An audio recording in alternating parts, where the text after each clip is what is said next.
Assalamualaikum warahmatullahi wabarakatuh.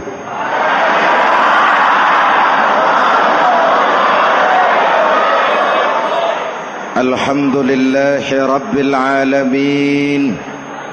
Wassalatu wassalamu ala ashrafil mursalin Sayyidina wa maulana Muhammadin wa ala alihi wa sahbihi ajmain, amma ba'du.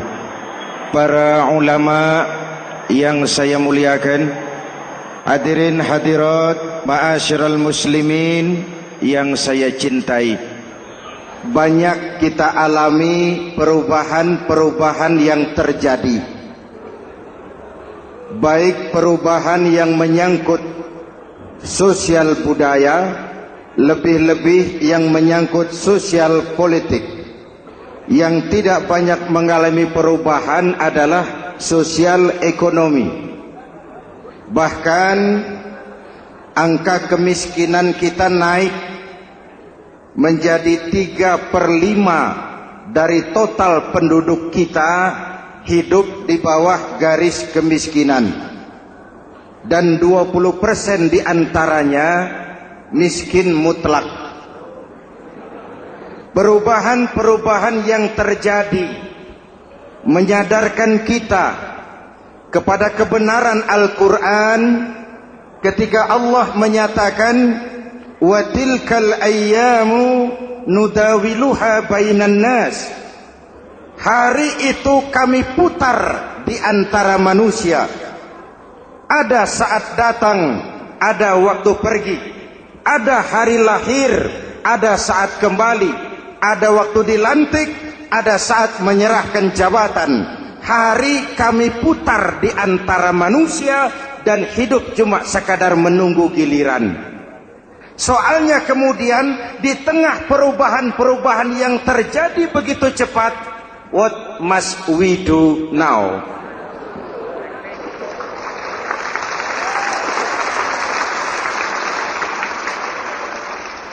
Saya juga nggak ngerti itu. Yang penting kan penampilan. Saudara-saudara kaum muslimin di seluruh tanah air, jadi pemimpin adalah pelayan bagi orang yang dipimpinnya. Okelah, perbaikan ekonomi, pembukaan lapangan kerja baru kita serahkan kepada pemerintah, karena kita percaya mereka orang-orang terpilih belaka yang dipilih dengan kepercayaan akan mampu membawa rakyat keluar dari kesulitan. Amin. Tugas kita sekarang di zaman susah meluruskan akidah. Jangan sampai mbah dukun yang naik ke permukaan. Betul? Islam misinya yang pertama membebaskan manusia dari kemusyrikan. 13 tahun Rasul berjuang di Makkah, menanamkan akidah, meluruskan keyakinan, membentuk iman. 13 tahun membebaskan manusia dari belenggu kemusyrikan. 13 tahun menanamkan la ilaha illallah Muhammadur Rasul dengan seluruh konsekuensinya. Kalau saya yakin tidak ada Tuhan selain Allah, saya tidak akan minta tolong kecuali hanya kepada Allah. Saya tidak akan pernah takut kecuali hanya kepada Allah. Saya tidak akan menggantungkan hidup kecuali hanya kepada Allah.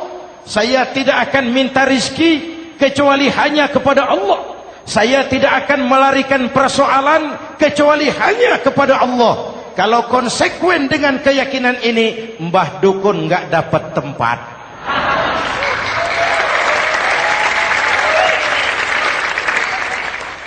Akur? Ayo lihat secara sederhana. Saya sandaran di tiang, tiangnya ambruk, sayanya jatuh. Saya sandaran di tembok, temboknya runtuh, saya juga runtuh. Saya sandaran kepada orang kaya, dia jatuh miskin, saya bangkrut. Saya sandaran kepada jenderal, dia pensiun, saya selesai. Tapi kalau saya sandaran hanya kepada Allah, Allah tidak akan pernah miskin, Allah tidak akan pernah lumpuh, Allah tidak akan pernah terpuruk, dan Allah tidak akan pernah berkurang kekuasaannya.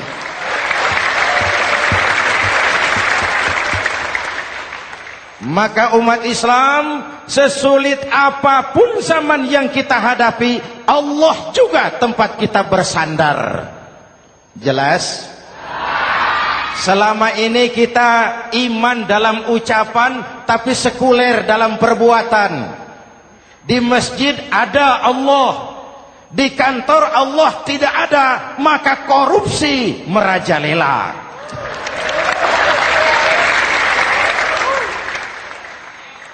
Di masjid ada Allah, di pasar Allah tidak ada, maka timbangan tetap curang. Kita iman dalam ucapan, tapi sekuler dalam perbuatan. Oleh karena itu, sesulit apapun zaman yang kita hadapi, iman jugalah pegangan kita. Allah juga tempat kita bersandar. Boleh zaman berubah, akidah jangan sampai goyah. Karena iman kita hidup, untuk iman kita berjuang, dan dalam iman kita ingin kembali menghadap Allah Subhanahu. Selama ini manusia Indonesia kita lebih banyak diisi otaknya, hati sering kosong, agama dangkal, akidah rapuh, moral rendah. Memang kemudian muncul banyak orang-orang pintar, cuma sayang tidak benar. Indonesia kita bangkrut, Indonesia kita terpuruk, Indonesia kita sakit parah kalau diurus orang yang cuma pintar tapi tidak benar. Kita perlu orang-orang pintar, tapi kita lebih perlu orang benar. Jelas? Kalau cuma pintar tapi tidak benar, itu yang sering saya sampaikan, nanti disuruh ngurus beras malah nimbun beras.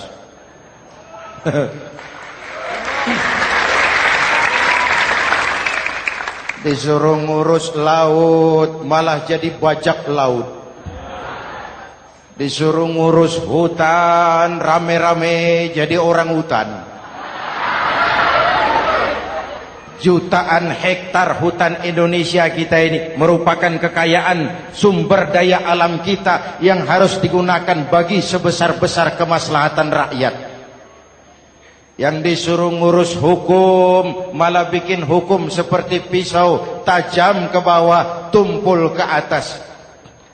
Jangan heran lalu di masyarakat muncul street justice, pengadilan jalanan, sebagai refleksi dari ketidakpuasan melihat sikap hukum yang sangat berpihak. Kalau yang kecil salah, hukum cepat-cepat ditegakkan.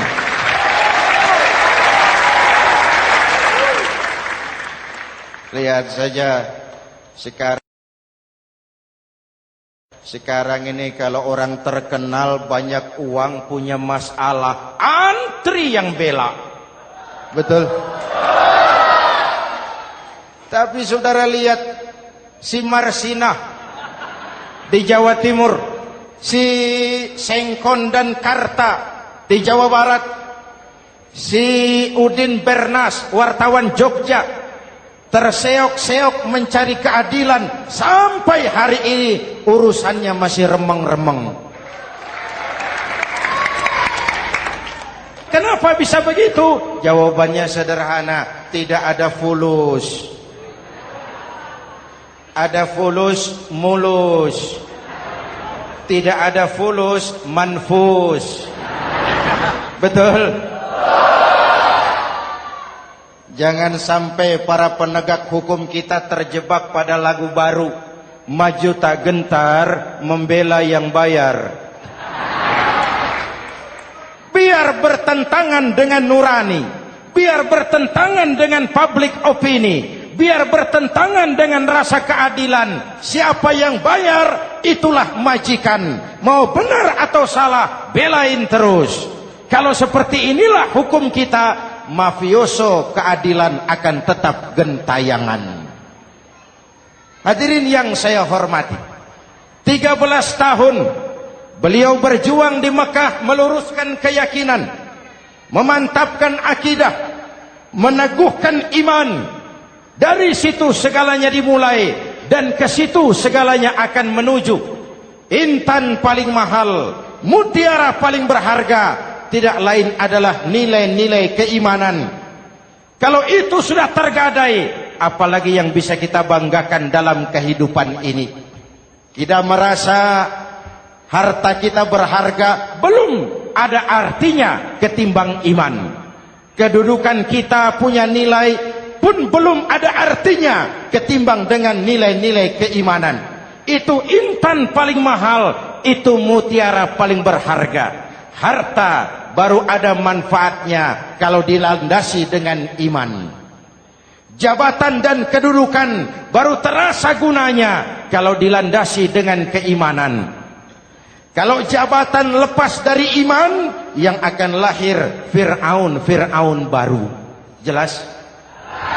Kalau harta terlepas dari iman, yang akan muncul adalah konglomerat Korun. Kalau ilmu pengetahuan terlepas dari nilai dasar keimanan, maka yang akan muncul adalah ilmuwan pelacur yang menyalahkan yang benar, membenarkan yang salah untuk kepentingan pribadi. Dan kondisi seperti itu tidak akan membuat kita makin sehat. Oleh karena itu, pada kesempatan ini, pesan pertama saya, menghadapi zaman susah, tetap jaga akidah, tetap pelihara keyakinan. Kesulitan bukan untuk ditakuti, untuk diatasi. Hidup adalah kerja keras, bukan keajaiban. Perubahan tidak akan datang hanya dengan simsalabim abragadabra. Perubahan tidak akan muncul hanya dengan berandai-andai. Perubahan tidak akan turun dari langit seperti turunnya embun di waktu malam. Perubahan adalah kerja keras, sehingga Al-Quran membimbing kita, innallaha la yughayyiru ma biqaumin hatta yughayyiru ma bi anfusihim. Allah tidak akan mengubah keadaan suatu bangsa kalau mereka tidak mau mengubah apa yang ada di dalam diri mereka. Yang ada di dalam diri itu rule of thinking, state of mind, cara kita berpikir, cara kita memandang kehidupan, cara kita mengatasi persoalan. Hadirin yang saya hormati, inilah iman. Berangkat dari ini kita menyadari, ini ujian buat kita rakyat. Dan kita rakyat Indonesia ini kalau sama susah sih sudah kenyang. Ya Pak? Ya Pak? Kita ini sebagai bangsa mengalami apa yang disebut oleh Bung Karno up and down. Naik, turun, timbul, tenggelam, pasang, surut. 350 tahun dijajah oleh Belanda, kita susah. Berangkat Belanda masuk Jepang, susah lagi. Pergi Jepang, datang nikah, susah lagi. Lalu kita merdeka, dirongrong oleh berbagai pemberontakan, susah lagi. Makan bulgur, antri minyak. Lalu PKI berontak, susah lagi. Muncul orde baru, lama-lama susah lagi. Orde baru selesai, naik reformasi, mulai repot nasi, susah lagi.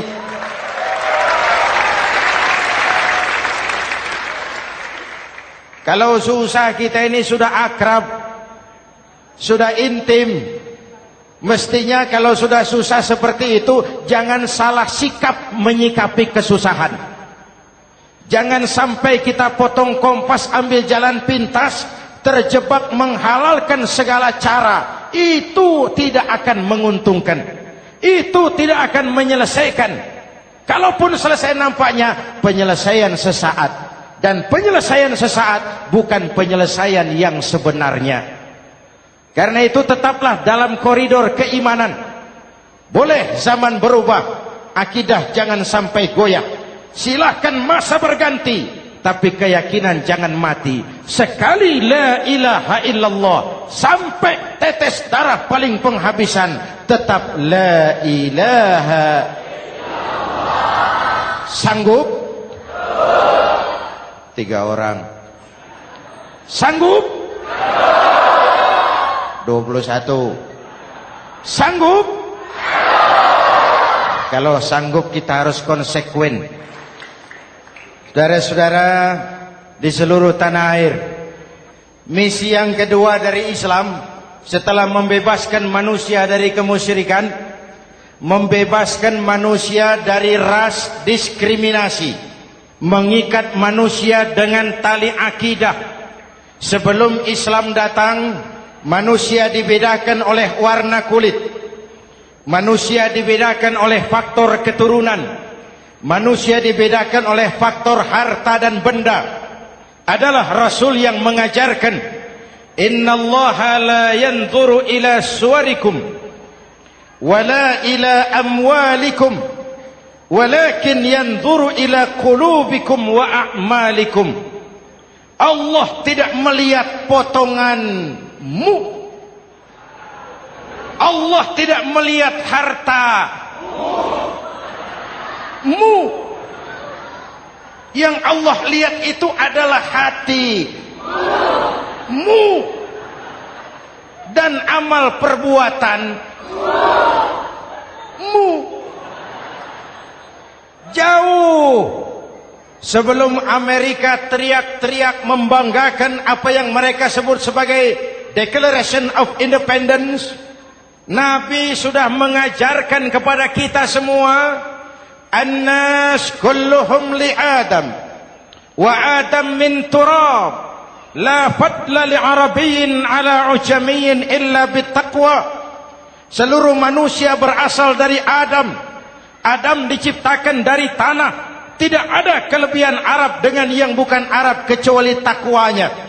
Jauh sebelum Amerika mencanangkan bahwa semua manusia dilahirkan sama, that all men are created equal.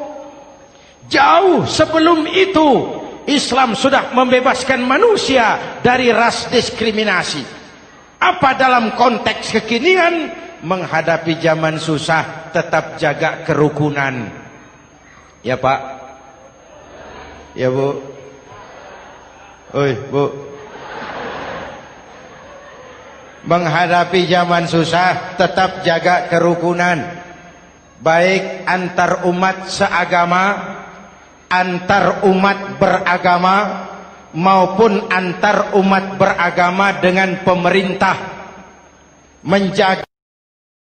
Menjaga kerukunan, jangan saling sikat sikut di antara kita. Sebab kalau sudah rukun, saya ajak berhitung. 1 ditambah 1 sama dengan, itu matematika namanya, hasilnya pasti. Tapi angka sosial hasilnya aneh. Saya ubah jadi angka sosial. Ayo kita berhitung lagi. 1 orang takut ditambah 1 orang takut sama dengan 2 orang setengah berani. Kenapa setengah berani? Karena sudah berdua. Tadi kan takut sendiri. Kalau sama-sama takut berkumpul jadi setengah berani. Kalau ditambah 1 orang takut lagi, 1 orang takut ditambah 1 orang takut ditambah 1 orang takut sama dengan 3 orang berani. Kenapa jadi berani? Karena sudah bertiga. Kita yang lemah, kita yang marginal, kita yang dikucilkan, bahkan kita yang dilecehkan, kalau mau rukun kita akan kuat dan tidak bakal dipermainkan orang.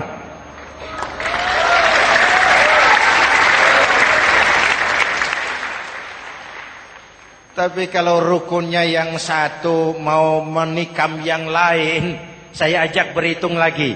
Yuk berhitung yuk. 1 ekor ayam ditambah 1 ekor musang sama dengan 1 ekor musang. Kemana ayamnya? Dimakan musang. Betul nggak nih hitungan? Ayo kita hitung lagi. 1 ekor ayam ditambah 1 ekor musang sama dengan 1 ekor musang. Kemana ayamnya? Dimakan musang.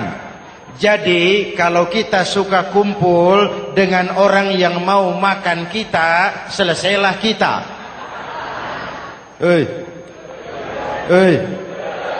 Maka kalau merasa kita ini ayam, yuk kumpul sama-sama ayam, pulang ke kandang ayam. Kalau ada ayam kumpul ke kandang musang, itu namanya ayam minum baygon. Jelas? Menjaga kerukunan.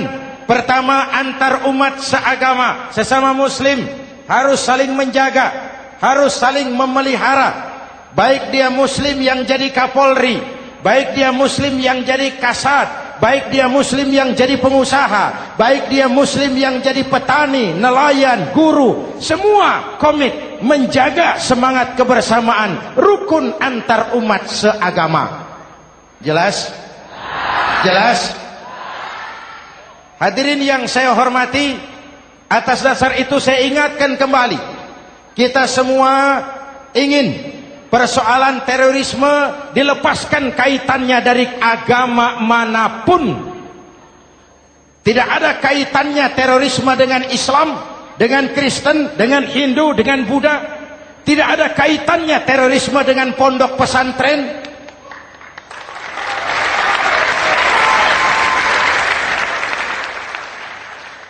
Jangan sampai pesantren jadi kambing hitam.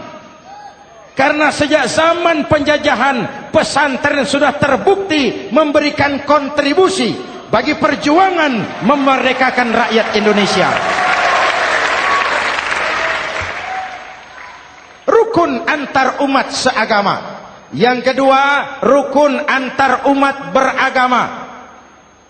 Islam ini rahmatan lil alamin. Jangankan manusia walaupun berbeda agama, binatang saja dihormati. Ada hadis, fa iza zabahtum fa ahsinuz zibhata. Kalau kamu menyembelih hewan, sembelihlah dengan cara yang terbaik. Jangan menyembelih ayam dengan pisau tumpul.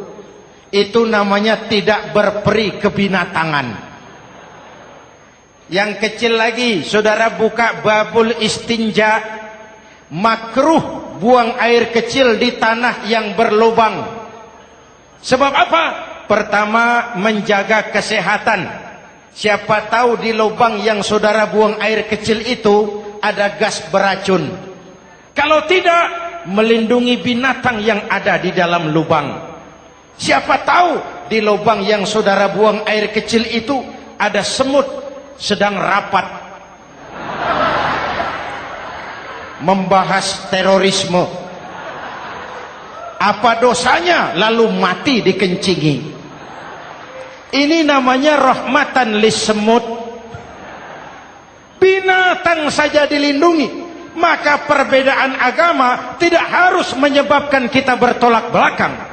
Perbedaan agama bukan alasan untuk saling bermusuhan. Apalagi kita sudah menyadari tentang kemajemukan kita, tentang kebinekaan kita, tentang keragaman kita.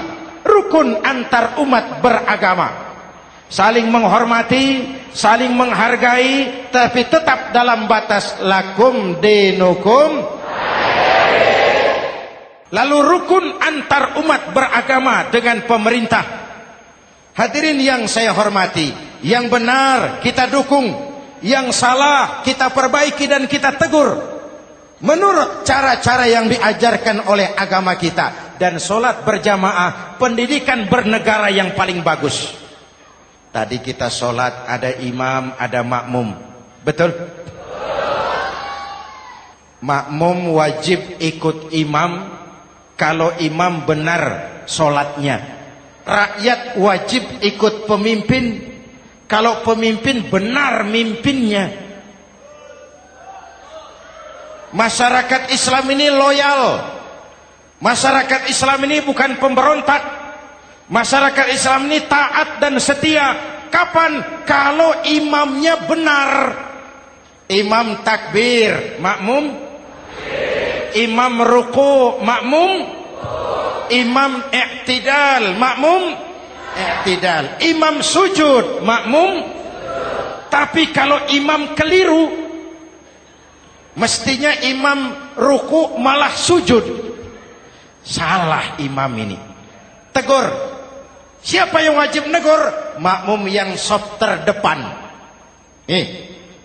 Anggota DPR.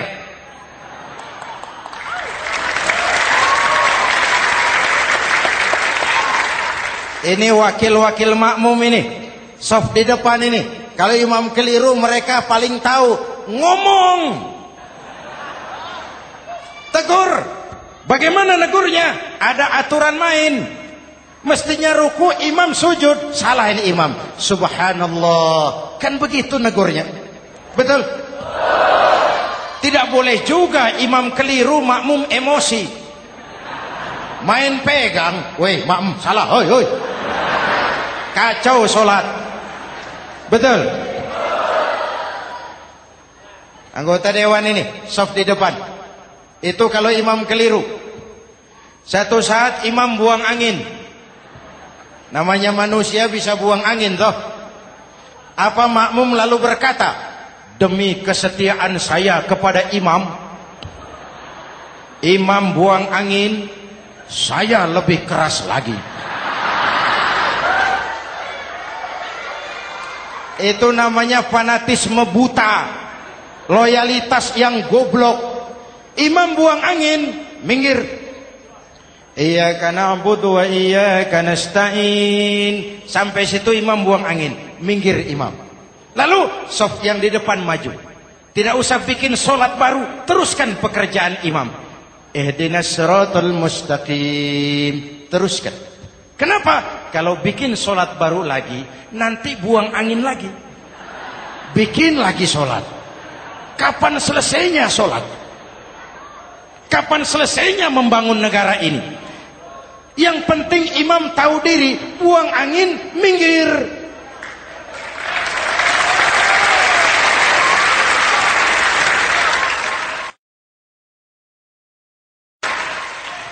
Ini kacaunya solat berjamaah kita sekarang. Kacaunya negeri kita sekarang. Banyak imam sudah buang angin, gengsi. Diam aja merasa nggak punya salah. Dikasih tahu sama makmum, imam tadi buang angin ya, malah jawab sedikit. Apa kalau sedikit lalu tidak batal sholat itu? Mekanisme kehidupan sosial yang diatur lewat tuntunan sholat berjamaah. Sehingga Nabi berpesan, kun imaman muta'an au ma'muman muti'an fala takun thalisan jazu'a. Kalau jadi pemimpin, jadilah pemimpin yang ditaati. Kalau jadi makmum, jadilah makmum yang mentaati. Jangan jadi golongan ketiga pemecah belah. Di depan tidak jalan, di belakang takut, ditaruh yang di tengah, di depan didorong, yang belakang ditendang. Ini namanya biang kerok. Saudara-saudara, dari uraian singkat ini saya ambil beberapa catatan pokok. Pertama, kalau ada intan paling mahal, kalau ada mutiara paling berharga dalam hidup kita, itu tidak lain adalah karena keyakinan. Hidup jadi indah, hidup jadi berharga, hidup jadi berarti kalau didasari atas sebuah keyakinan. Dan keyakinan itu tidak lain adalah nilai iman kita, akidah kita kepada Allah Subhanahu wa taala. Yang kedua, tetap menjaga kerukunan. Sesulit apapun zaman yang kita hadapi, kita tetap harus menjaga semangat kebersamaan. Kita harus tetap menjadi lem perekat yang menjaga keutuhan, baik sebagai bangsa maupun sebagai umat. Perbedaan adalah wajar, harus dihormati sebagai ciri kehidupan berdemokrasi. Tapi jangan perbedaan menjadi sebab kita bermusuhan, dan jangan perbedaan menyebabkan kita saling berpecah belah. Hormati perbedaan, jangan perbedaan dipandang sebagai permusuhan. Dengan akidah yang kuat dan kebersamaan yang kokoh, ayo kita hadapi kesulitan, kita atasi kesulitan, dan dengan kerja keras untuk menyongsong hari esok yang lebih pasti. Mari kita Fatihah, semoga Allah memelihara kita bangsa Indonesia. Ala hadhihi niyah wa ila hadratin Nabi. Al-Fatihah.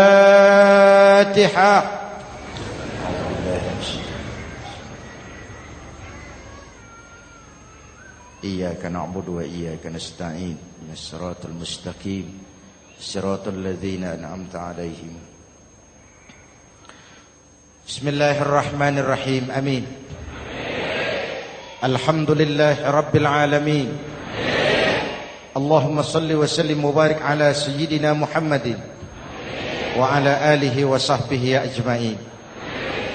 Allahumma rabbana taqabbal minna salatana wa siyamana wa qiyamana wa takhashu'ana wa ta'abbudana wa tammim taksirana ya arhamar rahimin. Allahumma aslih man fi salahihi salahul muslimin. Allahumma ahlik man fi halakihi salahul muslimin. Allahumma rabbana la tu'akhizna in nasina aw akhtana. Rabbana wa la tahmil alaina isran kama hamaltahu ala alladhina min qablina. Rabbana wa la tuhammilna ma la taqata lana bih wa'fu 'anna waghfir lana warhamna anta maulana fansurna 'alal qaumil kafirin. Allahumma ij'alna minas su'ada'il maqbulin wa la taj'alna minal ashqiya'il mardudin. Afdalu ma qultuhu ana wan nabiyyuna min qabli. La ilaha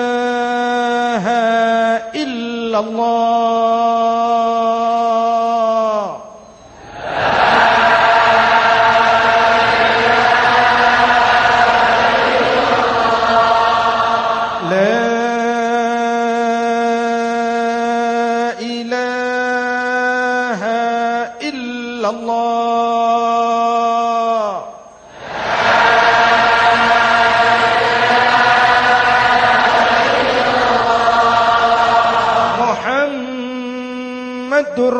Rasulullah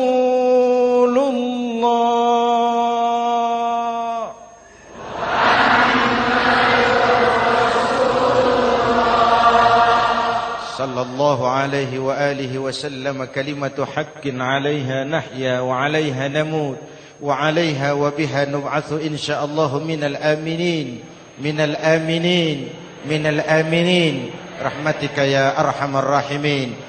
Sallallahu ala sayyidina Muhammad wa ala alihi wa sahbihi ajma'in. Ana rabbika rabbil izzati amma yasifun. Salamun alal mursalin. Walhamdulillah rabbil alamin. Jumpa lagi di lain kesempatan insyaallah. Wassalamualaikum warahmatullahi wabarakatuh.